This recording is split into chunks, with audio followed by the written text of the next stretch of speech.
The rumors are accurate. This is the final time that Jamie Hyneman has been sentenced to death. The ultimate price is now being paid by the Mythbusters actor, who in 2011 threw a cannonball through someone's home.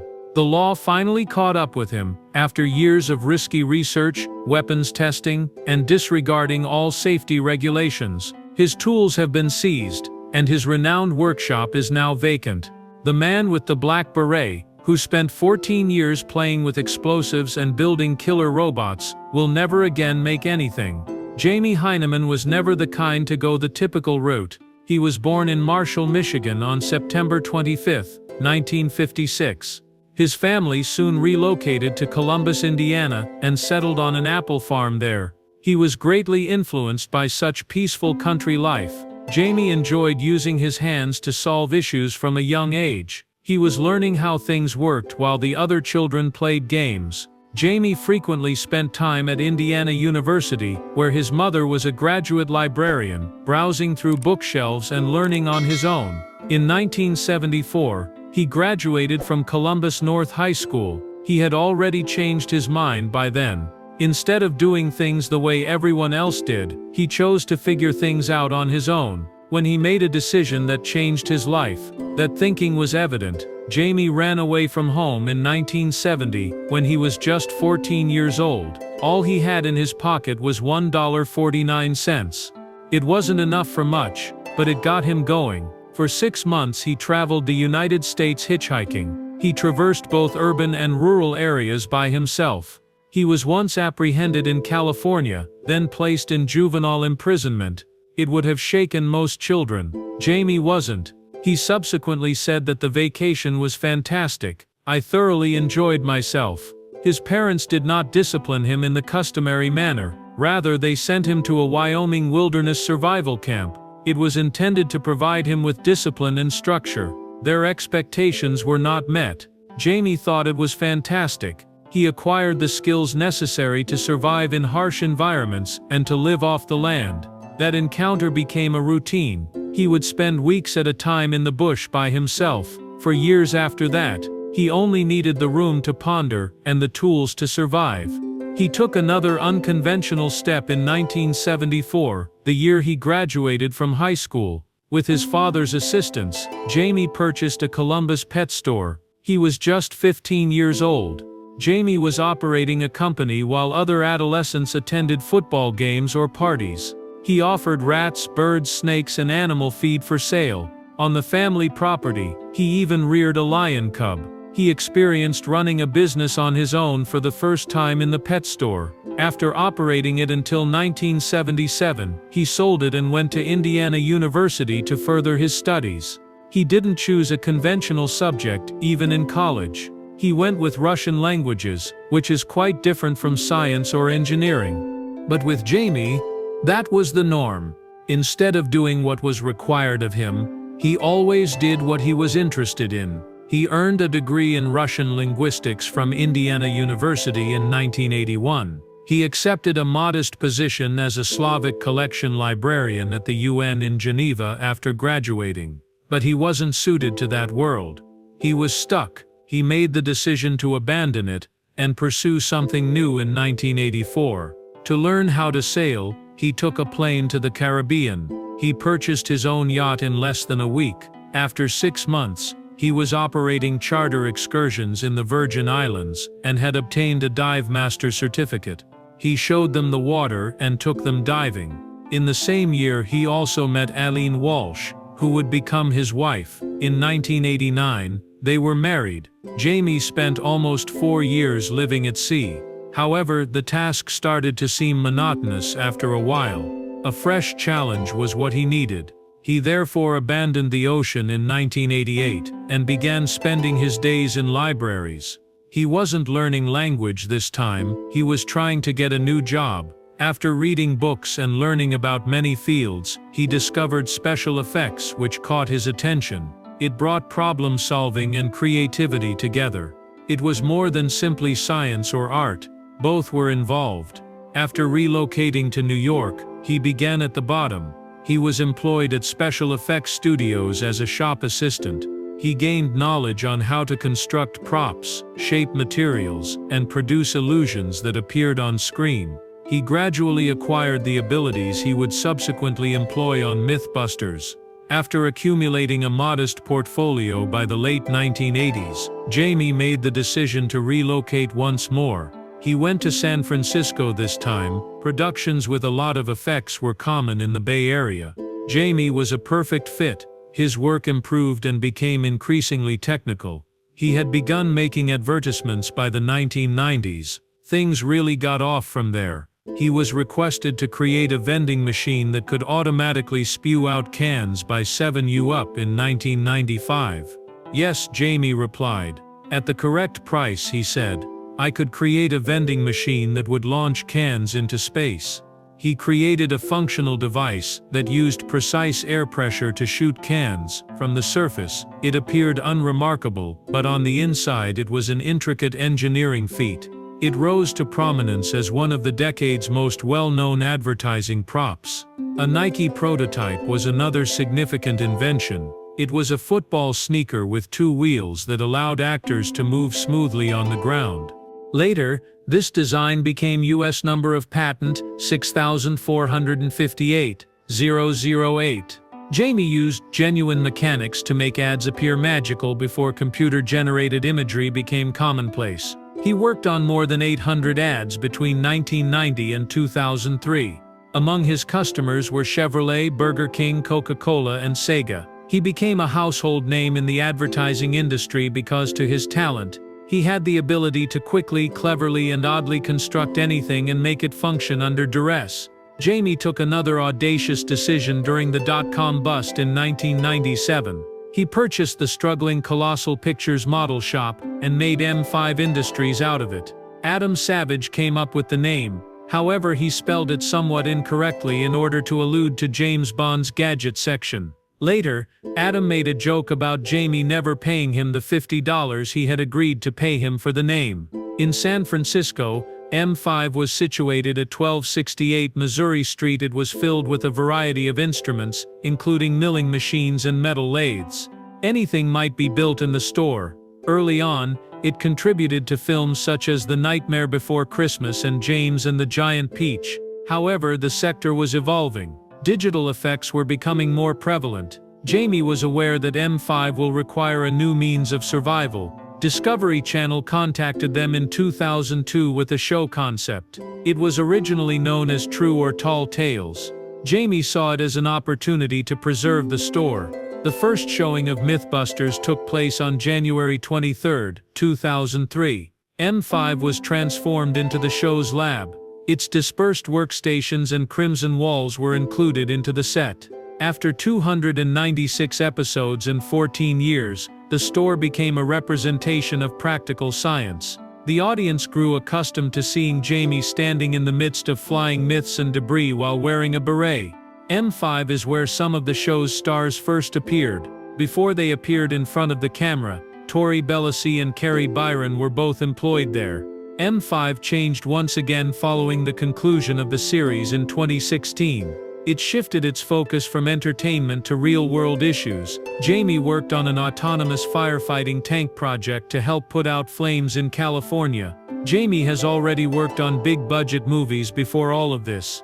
He created effects for some of the greatest avant-garde films of the era between 1987 and 1993. He contributed to the design of some of the mechanical motions and futuristic armor that gave RoboCop 1987 its grim aesthetic. He created artificial spiders that could move, leap, and crawl in eerie, realistic ways for the 1990 film Arachnophobia. Before the director was pleased, he created more than 30 distinct spider designs.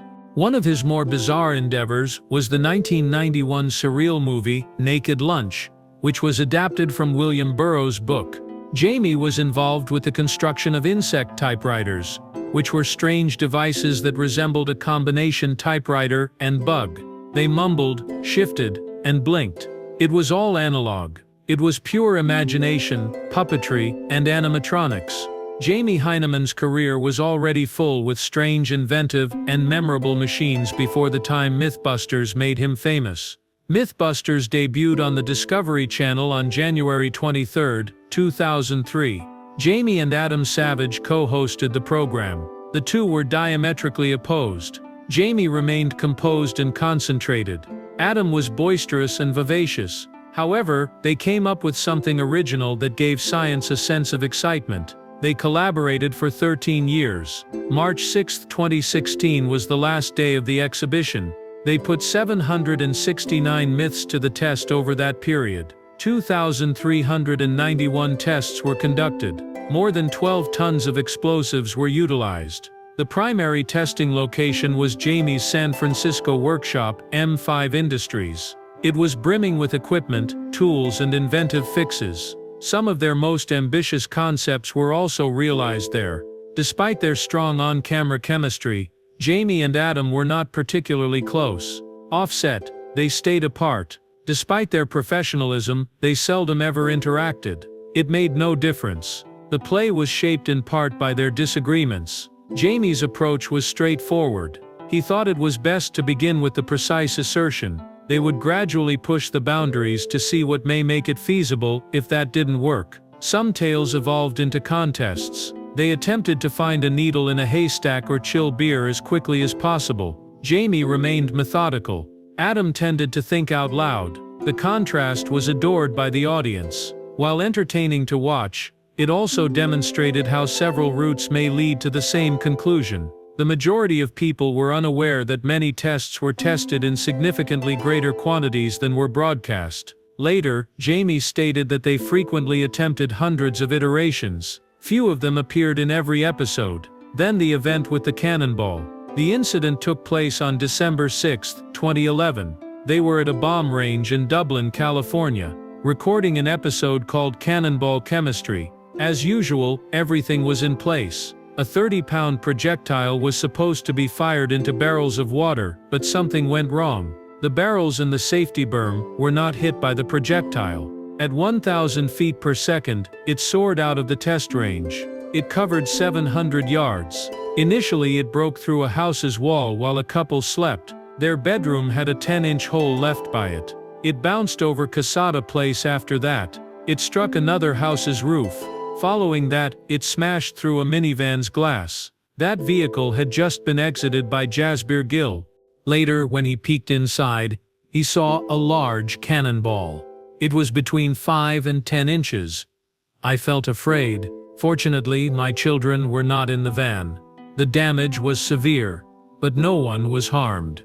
The collision was hardly even audible to the pair. Only until the dust began to fall off the wall did they awaken. The show immediately stopped filming. Jamie and Adam went to personally apologize. "This is the worst thing that could possibly happen." Adam added, "Having children of my own. I live in my own home. How furious I would be to discover this happening to it is beyond me." Adam and Carrie Byron gave a speech at Dublin High School on February 22, 2012. Following the accident, it was a component of a community event. There were more than 1,000 attendees. The crew then relocated all next explosive experiments to a far-off rock. That bomb range was never used for filming again. There were restrictions even though the squad frequently appeared to be free to do as they pleased. They attempted to test the security of credit card RFID chips in one episode. They contacted Texas Instruments as they began their investigation, but instead of receiving assistance, attorneys called them out of the blue. These were no ordinary attorneys. They were from American Express and Visa, and find out. It was an obvious message. The program was not wanted to air by the credit card firms. Discovery Channel relied on advertisements from such businesses. They withdrew and called off the segment. At a hacker conference later, Adam discussed this. He said that Discovery was vastly outclassed. The strain from the law was too great. Content was restricted at other times as well.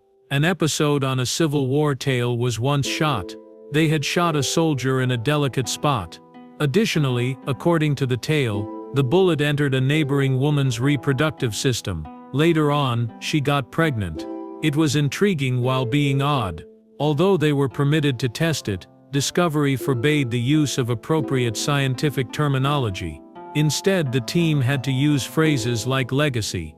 It's strange that Discovery didn't mind a whole program on flatulence. There were no adjustments made to that one. Not all the time did the boundaries make sense. Nevertheless, the group managed to get past them. Following his departure from the program in 2014, Grant Imahara made appearances in McDonald's advertisements. It was disliked by certain fans. They believed that it unnaturally combined fast food with science.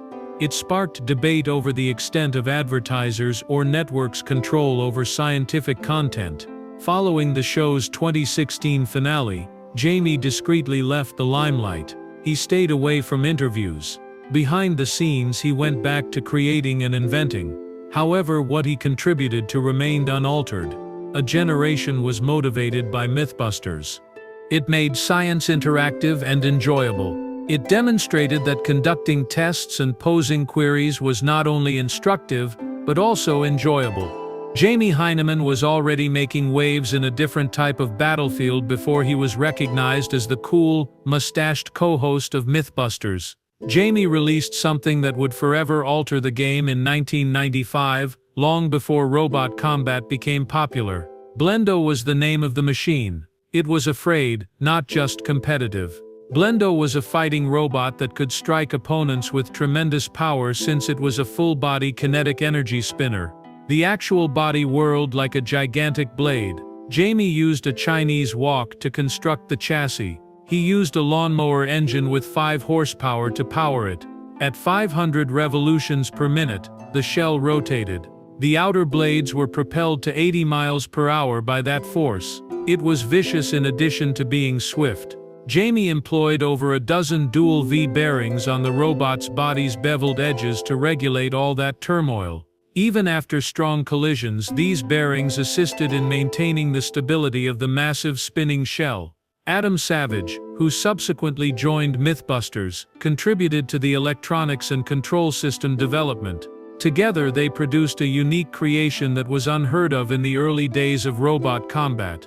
Blendo participated in its first competition, the San Francisco Robot Battles in 1995. It destroyed opponents with such ferocity that arena debris flew over the polycarbonate safety barriers in just 2 battles against robots named Namreko and Damor. The spectators were in danger. It was necessary for the organizers and their insurance provider to intervene.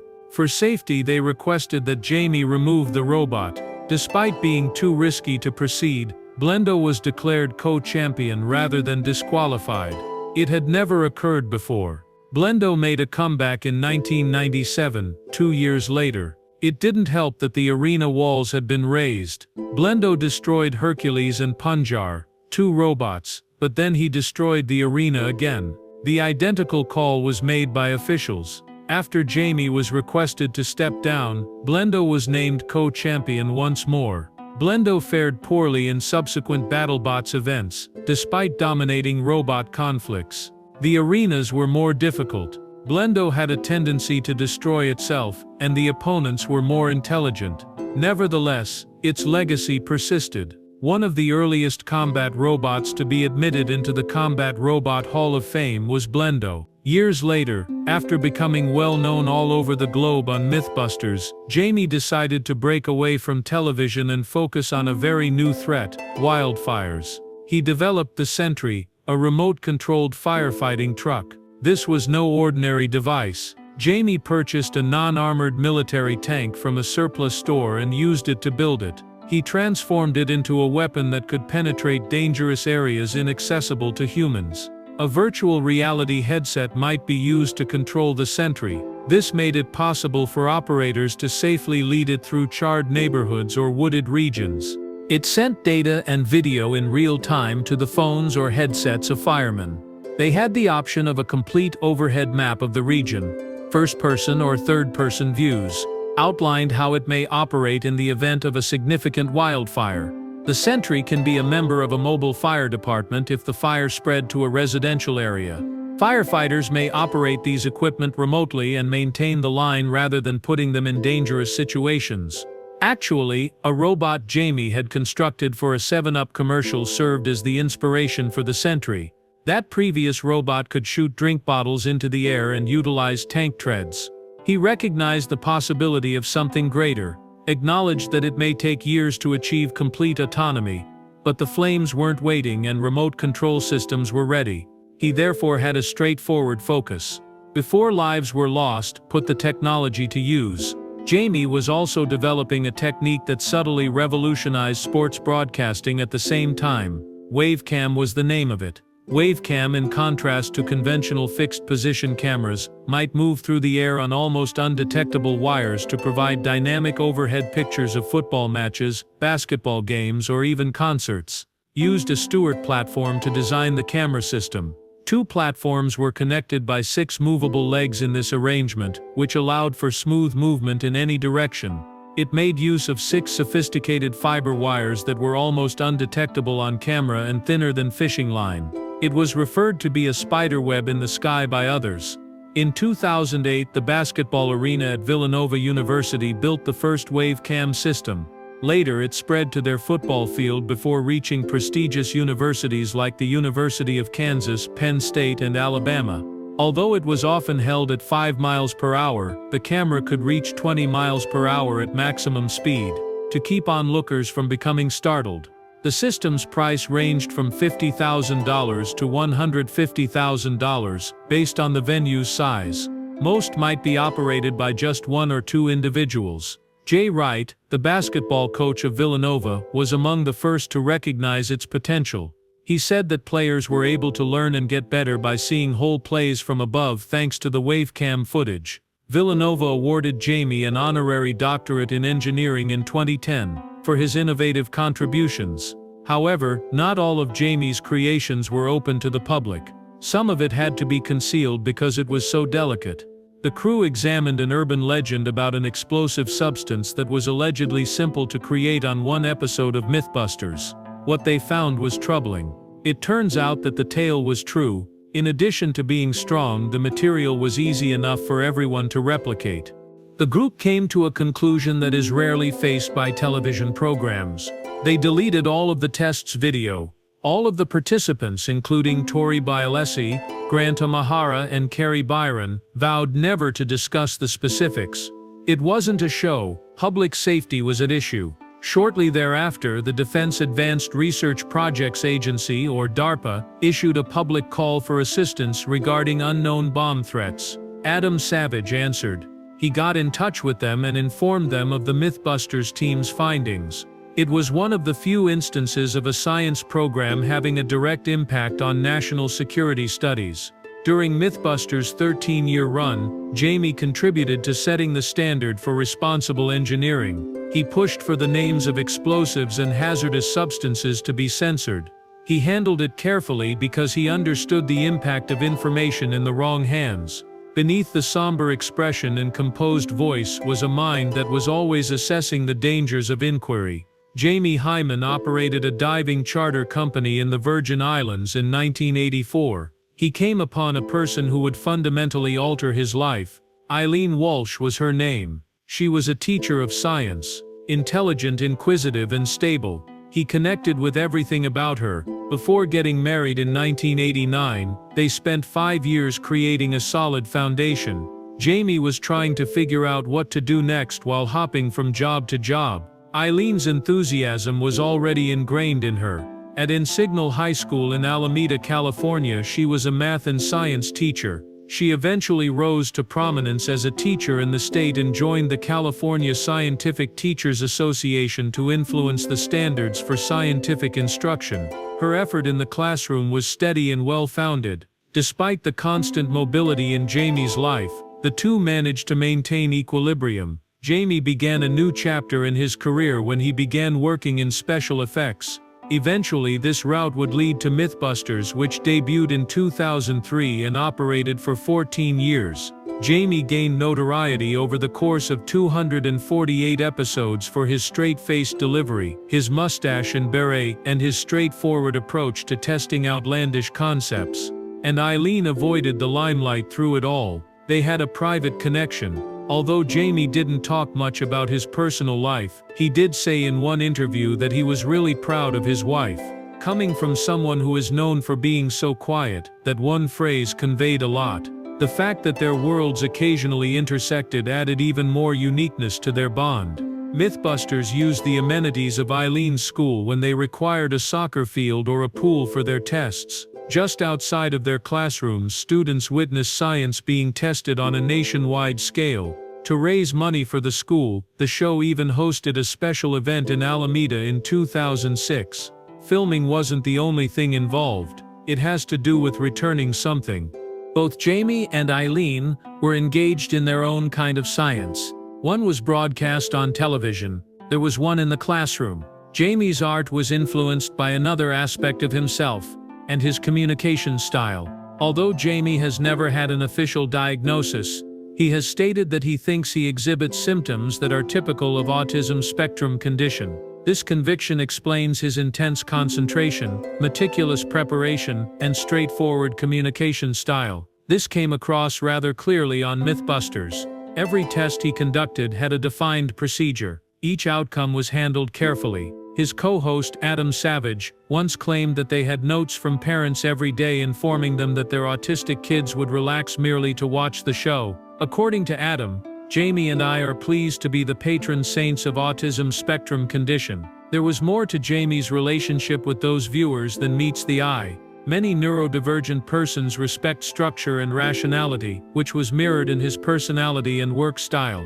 "We weren't trained scientists," he once claimed. "We just made an effort to do our best. We were cautious and methodical. We looked at these instances with diligence, and just like that we realized that's what science is all about." The show's strength came from that straightforward notion, science as a methodical approach to thought. Jamie has adopted a similar strategy in his private life. He is a devout atheist. He goes beyond just stating that he is an atheist. He explains the reason. He admitted to having an issue with faith itself in a 2013 appearance on the Paul Mercurio show. He couldn't tolerate belief in the absence of proof. "It's as though you're accepting something without inquiry," he said. "And why anyone would want to do that is beyond me." Everything about him, including how he conducts research and views the world, has been influenced by that worldview. Eileen and Jamie never had kids. Rather, they created a life that was focused on accuracy, inquiry, and science. Through television, Jamie touched millions of people. In her classroom, Eileen softly steered young minds. Their questions were valued, reasoning was accepted, and the scientific method was not only a tool but a way of life. Jamie Hyneman didn't experience what most people would have expected following the March 2016 premiere of Mythbusters' last episode. Jamie just remarked, "I'm glad it's over, and I'm looking forward to what's next," whereas Adam Savage went through what he called all the Kubler-Ross stages of sorrow. That was a powerful statement. He was prepared to go after 14 years of testing high-speed wrecks, myths, and explosions, not only from the program, but also from television in general. Jamie has no intention of Mythbusters surviving. He first believed they had perhaps 3 episodes of content. Urban legends were intriguing, to be sure. But he didn't think the concept would last. Even he was astonished by what happened next. A humble special effects specialist became an unlikely science legend, thanks to 14 seasons, hundreds of falsehoods investigated, and a worldwide audience. However, Jamie had had enough. He had no desire to remain in the public eye for longer than absolutely required. He has been working on real-world projects since 2016. Just him and his machines, no sound stages or cameras. Jamie has continued to work outside of television through his development firm, M5 Industries, which is situated in San Francisco. He was there long before Mythbusters started. He continued to develop and test. He simply stopped shooting it. He became Director of Strategic Development at Bimba Manufacturing in 2014, 2 years prior to the series' conclusion. After decades of utilizing their products, he was now assisting in directing their destiny. He was all about robotics, cutting-edge prototypes, and new technology. By 2021, Jamie had made another unexpected move. He was appointed as a practicing professor at Finland's Lund University. He stated that he has been attempting to prove himself in the real world by concentrating on finding solutions to real-world issues ever since Mythbusters concluded. It was more than simply words. Jamie collaborated with Indiana University's School of Public Health to develop improved personal protective equipment (PPE) for healthcare professionals during the COVID-19 pandemic in 2020. It was not for show. It was just the proper course of action. Jamie's lack of a formal scientific or engineering background is remarkable. He attended Indiana University to study Russian language and linguistics, but he has had a huge influence on scientific education, in some very serious ways, that has been acknowledged. He received Indiana University's Distinguished Alumni Award in 2012. His innovative and well-respected contributions to scientific teaching were commended by the dean. In the same year, Villanova University awarded him an honorary doctorate in engineering. He was then given the Bicentennial Medal by Indiana University in August 2020 for broadening the university's influence, in a special manner. Additionally, he received another honorary degree from the University of Twente in the Netherlands for his efforts to popularize science and technology. Jamie didn't say he was a scientist. Adam didn't either. They were just meticulous, cautious, and inquisitive. According to Jamie's interviews, they found that science wasn't some far-off thing. People were only doing their hardest to comprehend how the world functions. That's the basic truth, reached millions of views. Jamie's image persisted in popular culture even after he took a step back. His distinctive beret, walrus mustache, and silent gaze all come to define him. He and Adam made an appearance in The Theory of Everything, a CSI crime scene investigation episode, in May 2008. After witnessing a myth in action combining a taser and pepper spray, which they had previously tested on their own show, they silently gave it the thumbs up. The Simpsons aired animated versions of the pair in an episode titled The Daughter Also Rises in February 2012. They made an appearance as the Myth Crackers, testing whether cats always land on their feet by shooting a toy animal from a cannon. Even if it was ridiculous and funny, it demonstrated how ingrained they were in popular society. There was more to their cameos. They appeared as army surplus salesmen in a scenario involving a rocket automobile, one of the most well-known myths from their series, in the 2006 movie The Darwin Awards. They provided the voices of stormtroopers in Phineas and Ferb, Star Wars in 2014. They even came back for a special Mythbusters Simpsons crossover in 2015, testing whether Homer's stomach could indeed block a wrecking ball.